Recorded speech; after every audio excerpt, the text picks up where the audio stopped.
8 years ago, Chris Broomfield was broke and living paycheck to paycheck. And somehow, he was able to turn one A-frame into a tiny home, treehouse, cabin village that's on track to make nearly $700,000 a year. Last week, we featured Chris on the channel and gave a snapshot of his story. And after that, y'all had questions. Lots of them. Questions about permits, financing, zoning, and whether this was even realistic for the everyday person. So I brought Chris back to break it all down and give us the behind the scenes details that we didn't cover last time. Because this story, it wasn't luck, it wasn't investors, and it definitely wasn't overnight. Put simply, this is the American dream. This is the story of how a carpenter turned scrap materials into a $6 million tiny home empire. Let's get into it. All right. So tell us about yourself, Chris. Who are you and what do you do? I'm the owner of Evergreen Cabins. I built it. I'm the founder. I started out as a carpenter and built myself a cabin and started renting it out like a lot of people, and it turned into something pretty big. Yeah, it's really quite the property. It's one of the most beautiful and Instagrammable places that I've seen on the internet. Tell us a little bit about what the property entails. Like, how big is the piece of land, and then what are the types of units that you have on this property? It's a 5-acre property just on the outskirts of the Adirondacks. I started out with the A-frame, and then I built a tree house, and I've got Birch Falls, which is a spa retreat, the container cabin, and the tiny cabin. And when you built this property, did you know that you were going to make this into a village of tiny homes and unique homes and container cabins? Was that always the vision? Yeah, that was always the vision, to have multiple cabins on there. Financially, I wasn't able to do it all at once. Hindsight, that would have been a much better plan if I could afford that. That's a different conversation though, but I always planned on having multiple cabins and put as many as I could on there. Yeah, let's talk about that a little bit, because I think someone sees a property like this and immediately they discount the fact that it's possible to do something like this. You know, I see a lot of comments on the channel, you know, when I release a video like this and I have an inspiring property, and one of the comments that I'll see is like, great, first step, have $1 million. Did you have a lot of money when you started this adventure? No, man, I was broke. I was married, and I had, not newly married, but 4 or 5 years into it. Maybe it's more. I'm going to get in trouble with that one, but we had 2 young kids. We just bought our house in Connecticut. My construction business is very seasonal, so I've got to, account for the slow season. So I didn't have any money really at all. I was going paycheck to paycheck. And any extra materials I'd get from jobs, I'd, put them in a pile and bring them up to camp. Nice, resourceful. I like it. That was actually something that I heard in the comments. So I'd like to dive into sort of how this is possible, because, paycheck to paycheck, I think people hear that and then they're like, okay, well, if you're paycheck to paycheck, how did you buy a $27,000 piece of land? I think that was like one of the sentiments in there. And generally speaking, like, I was paycheck to paycheck at one point. It is so easy to get frustrated at someone else's success. So the reason I kind of want to probe you a little bit on this one is because I just want to know, like, how was this possible, and how can the everyday person do this? So take us a little bit to this journey. You're a carpenter. You're working for other people. You are being resourceful with your leftover materials and all that stuff.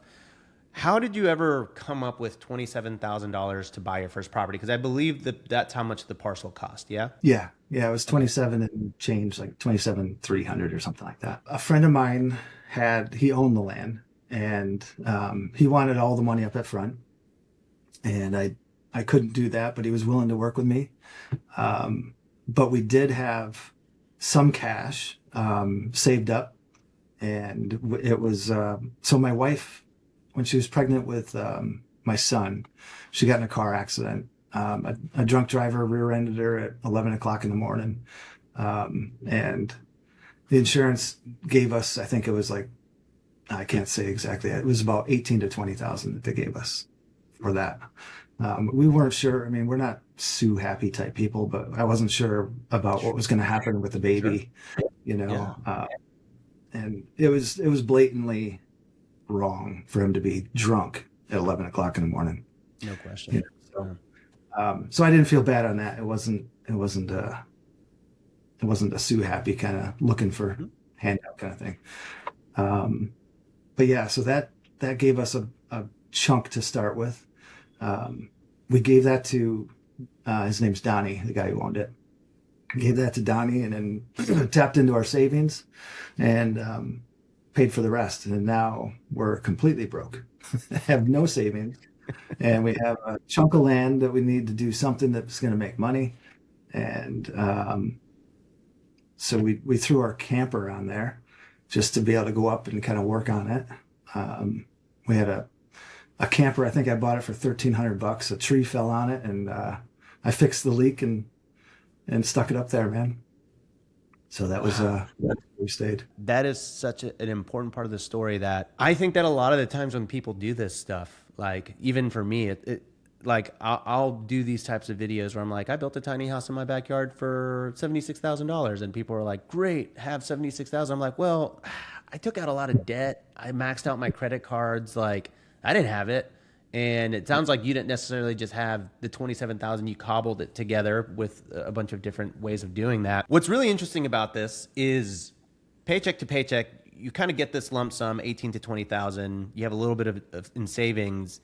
Most people would see this as an opportunity to think like, okay, we're set. Like we're no longer paycheck to paycheck. We're gonna just have this in the bank account, and we can finally breathe.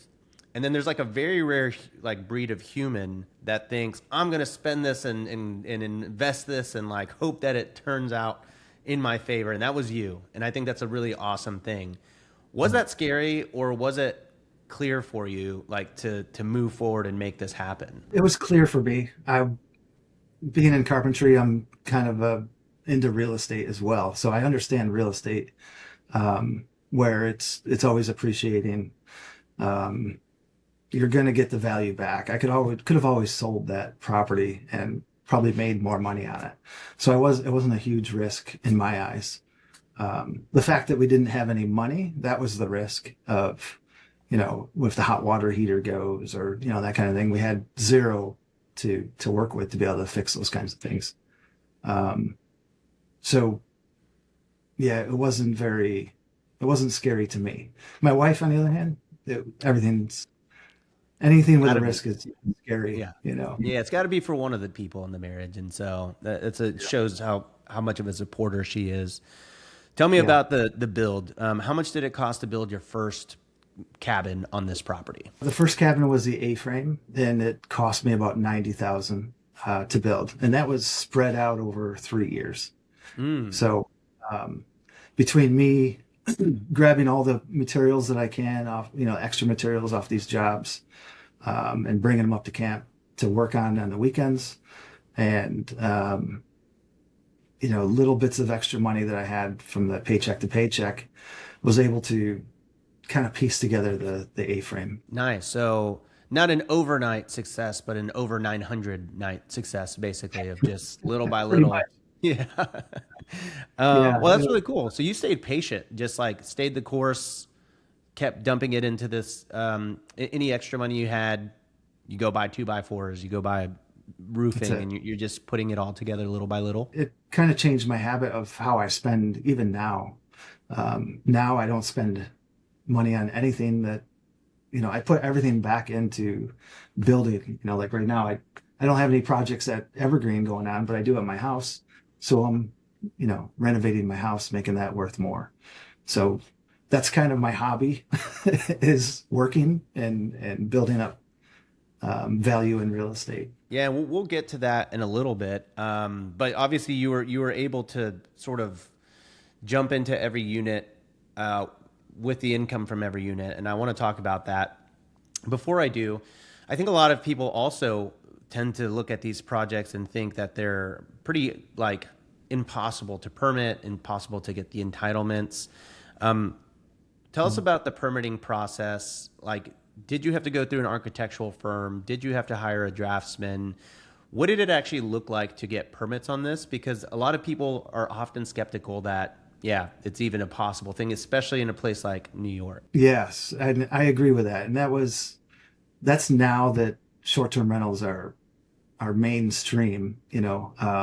So every town has their antenna up looking for issues because of potential short-term rentals. Back then, wasn't as pronounced as it is now.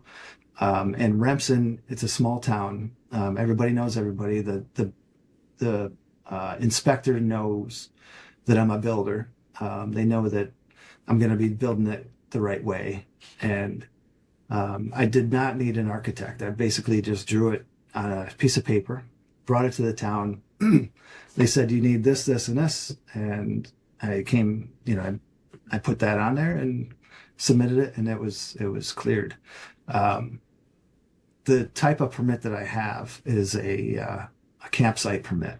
So that allowed me to put multiple buildings on that property. Typically, a lot of, like, especially residential areas, you can only put, you know, one, maybe a house and an ADU on 1 acre or 5 acres or whatever the codes are saying. This particular property was, it was across the street from the general store and a campsite. And they allowed me to have another campsite permit on this. Generally speaking, I thought campsite permits, like the types of cabins that they allow, are far more primitive cabins. Obviously, this is going to depend state to state, county to county. Did you have any issues with having these cabins that were, you know, full of amenities and running water and kitchens and all that stuff? No, that never became an issue at all. I mean, I had the well, and it produced 9 gallons a minute, which seemed it was sufficient for all the cabins. It's not a huge amount of water, but it was enough for all the cabins. They're only 1 bedroom, 1 bath. So that was a good feature in the town's eyes, that, you know, I'm not putting 4 bedroom, 3.5 baths in, you know, 10 different units on 5 acres. So if I was doing that, yeah, it would have raised some flags. But it's only 1 bedroom, 1 bath. And I have several different septic systems, and everything perked, everything stayed within code. You know, I was the 100 feet away from the well, or 500 feet in certain areas. But yeah, everything matched for the codes, and it was allowed. Okay, so tell us about the zoning. That was one of the more common questions.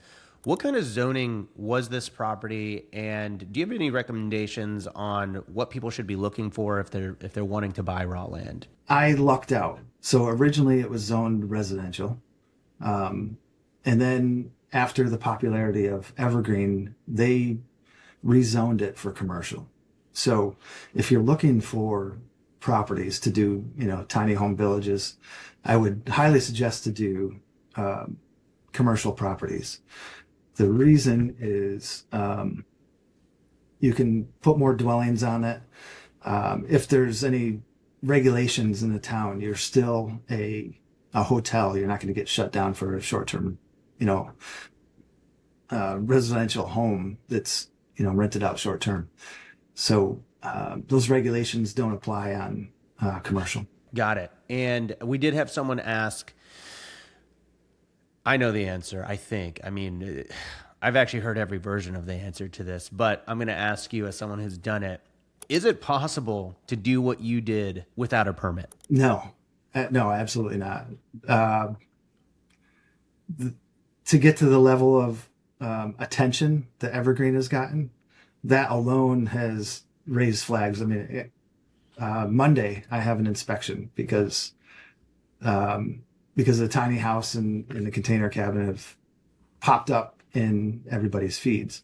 So now he has to check it all out again. Yeah, which you've already gone through that process. I've gone through it all.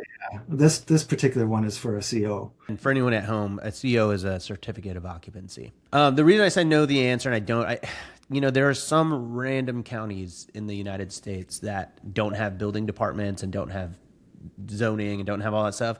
So I have come across a very small amount of cases where people have done similar things.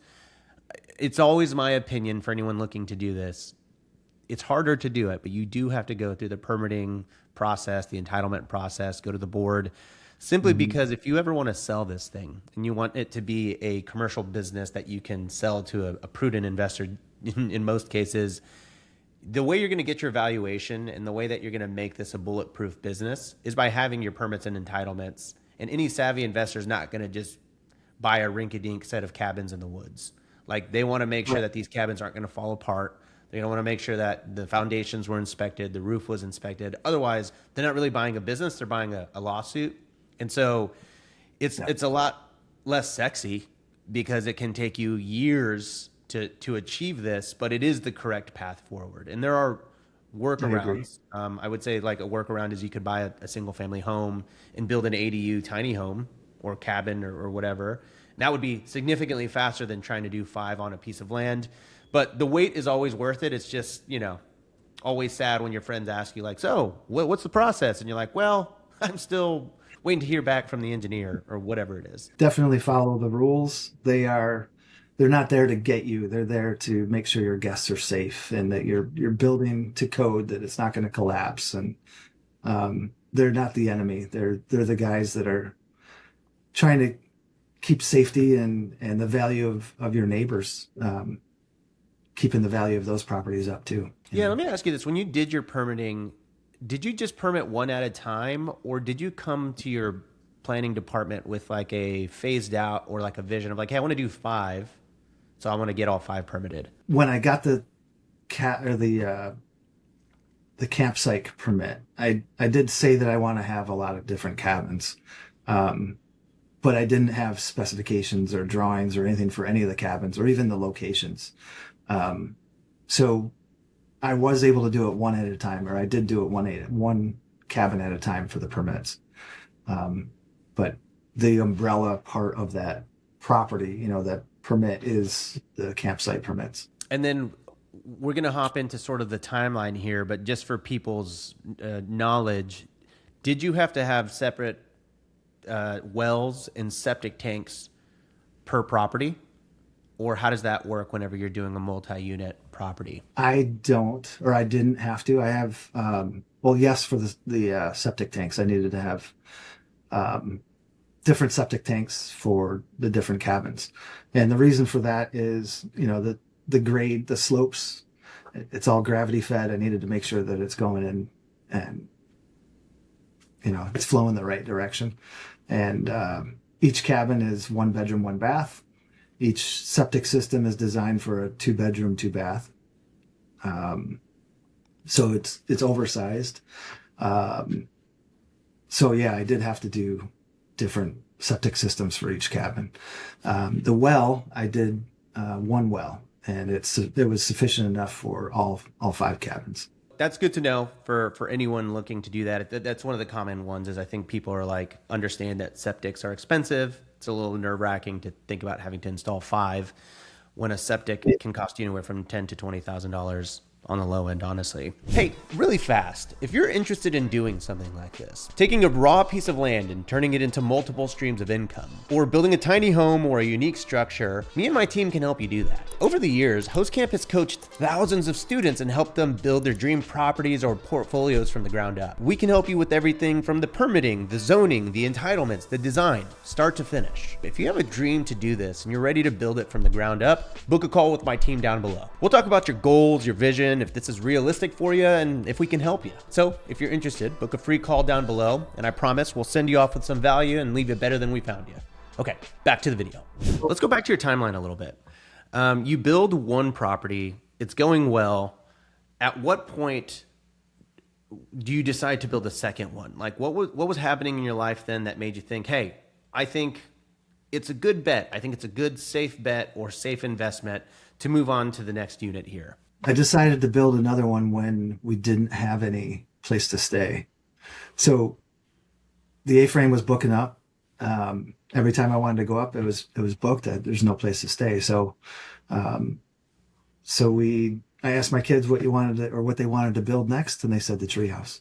So we built the treehouse next. At this point in your build, what were you actually making on the first A-frame before you decided to start on the second one? It couldn't have been too much, but it was enough because I was still working at that time. So it was probably around 70,000 $70,000 a year for that one. Right, because it was a bit of a ramp up. Because if I remember correctly, when you launch it at first, I don't want to say it was crickets, but the first 6 months was about $7,000, and then your second year is kind of when you just went to the moon. Yeah. Yeah. Yeah. Is that how you funded the next one? Just taking every dollar of your $70,000 and basically putting it into the next unit? Pretty much, yeah. I tried to get a loan. So my thought was to build the A-frame out of pocket, completely debt-free, no loans or anything. Now I have the value of the property. I have the value of the cabin that I could borrow against. And I wanted to use that equity to get a loan to build the treehouse. Well, yes, I can, but my debt to income was not high enough to be able to get the full amount. So I think I got a $100,000 loan for the treehouse, and the rest was out of pocket. And that's actually very important too, going back to entitlements and permits. If you don't really have an official address, if you don't have anything in the world of just legitimacy, a bank's not going to give you a loan. They're not going to refinance out. And so it's also a very important reason why you should go through this process. So you build this first one, A-frame, doing well. You take all your money, you drop it into this next one, and then you end up building two more. So can you just quickly lay out what was the timeline for all 4 to 5 units on your property? Like, how long did it take you to build it until you kind of started the next one? And what was that overall, like, bird's eye view of that process? Yeah, overall, it took about 8 years to build all of them. My plan was to do one every year, hoping that it would be 5 years. The issue was getting the loans. As a contractor, I write off everything I possibly can. So my taxes show that I make zero, $30,000, whatever. So taxes, the loans, I wasn't able to get as much of a loan that I needed. So that slowed the process down. There was investors and all kinds of people that wanted to partner up, and I didn't want to split any of the profits. So greedy. Yeah. I like it though. So you're the sole owner of your property now. Yeah. Yeah. But by this time I knew what the value was, at least of what it was heading to. And, for going in on a build or 2 builds, let's say somebody gives me $250,000 to build and they get 50%, the value of Evergreen to me would be half of what it is now, and it's, sure. It's not worth it. So it's a huge loss. Yeah. So there's obviously like a big component to like the success here. Like you're doing well. When we chatted about this, you mentioned you do 90% direct bookings, meaning you only get 10% of your bookings from Airbnb. That's amazing. That to me is like the gold standard. If you could, I'm sure you'll be at 100% anytime you want to be. Tell me a little bit about like, what was the first big moment for you where this project and this development really took off? That was when we had a guest. The guest made a video in the treehouse, and it went viral. It went 7 million people in about a week. So what that did is 7 million people are now excited to see this new wave of short-term rentals coming up, and they're booking to check it out. They're booking to experience it. They're booking to get ideas for their ventures that they want to do. And I would guess maybe 20% of the people that stayed are the people who are dreamers that want to do what I've done already. Just create that additional income and learn how to do that. So at that time, I was getting probably 4 or 5 a day of people just calling, wanting to connect and understand how it was done. This person that ended up making this TikTok for you, yeah, did you know? Like, were they like, hey, I'm a TikToker, I'm going to come stay? Or was it just like they needed the content, so they came and stayed? No, this girl, Vanessa Lagoras, She was just a normal guest. I didn't know she was a TikToker. She went in, made this, it was a really cool video. And the algorithm picked it up and just sent it to, seemed like everybody in the world. And it, yeah, she's not a TikToker. She doesn't have a big account. Oh, okay. Uh, Okay. So this isn't what she does. She just happened to be like a random person that's like, oh, check out my Airbnb. And then, yeah, and it just exploded. She's just, I would guess she's has at that time maybe 1,000 followers. You know, she was not a huge TikToker. And she calls me up and she says, or she sent me a text. She's like, "Hey, your video is going viral." I'm like, "What video?" And then she sent me the link, and when she said it was going viral, there was like 1 million people had seen it at that time, like the first day. And then by the time I saw it, that she texted, there was like 1.8 million. You know, so just in a matter of an hour or two, it just exploded. yeah, this always goes back to what I tell people, like literally one piece of content, one video, one TikTok, one reel, whatever it is, can change your life. And obviously that's how that, that really changed things for your development. Did she tag you? Like, was she like, hey, here's the link to his Airbnb? How did people end up finding you? I don't think she did it the right way. I'm not 100% certain on how everybody found me. I think they just Googled it or looked it up on Airbnb and found me that way. But there was a copycat person that copied it and tried to send it out, and I think there was only like 1.5 million on that person. That started to get me to understand a little bit more about social media and the power of that. So I really doubled down on marketing with Michael Travel. He Yeah. built it pretty good. So he was giving me pointers left and right of what to do, what not to do, and he was very helpful. That's crazy. A little trick in the social media game is if you have a viral video, just repost it. So if you ever want to just get more, just take those videos and re-upload it. It does work, honestly, like a lot of times. So if you're ever like, hey, we're slow over here, it's a little trick. Although I don't presume you're usually slow. What's your occupancy on a property like this? Springtime's a little bit slower. That's at about 65%. Most of the time it's 90 to 95% occupied. Kind of interesting that spring would be slow, since you would think that's the most beautiful time out there. Not up there because we get so much snow. So it's really dirty. The snowbanks are all muddy and grass and stones, and all the trees look dead still. So it's not as pretty for about a month and a half. Oh, I see. Yeah. But in late spring, it's really pretty. It starts to pick up around May. And obviously, we covered this in the original video, but can you give us like a snapshot of what this property makes on a yearly basis? Like, help us understand some of the numbers behind this. And then I want to talk about expenses because, yeah, I think a lot of people, for one of the titles that I had this, because you can do A/B titles, was that like you turn this into a retirement plan.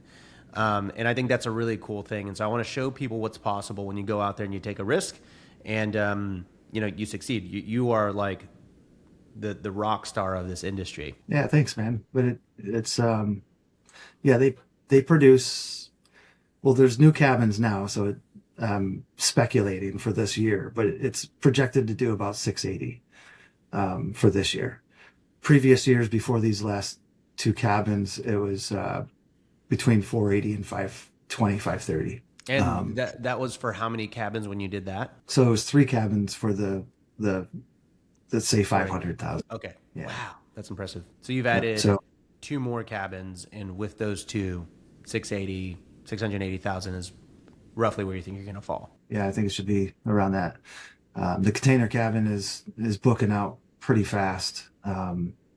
It's gotten a lot of attention already, and we just opened it up a couple months ago. Very cool. And what about expenses? I mean, 680,000 is a big fat number, but if your profit's $1, then it's not all that impressive. So tell us a little bit about what it costs to run Evergreen Cabins. The overhead between taxes, staff, linens and supplies and all that stuff, it's about $15,000 a month.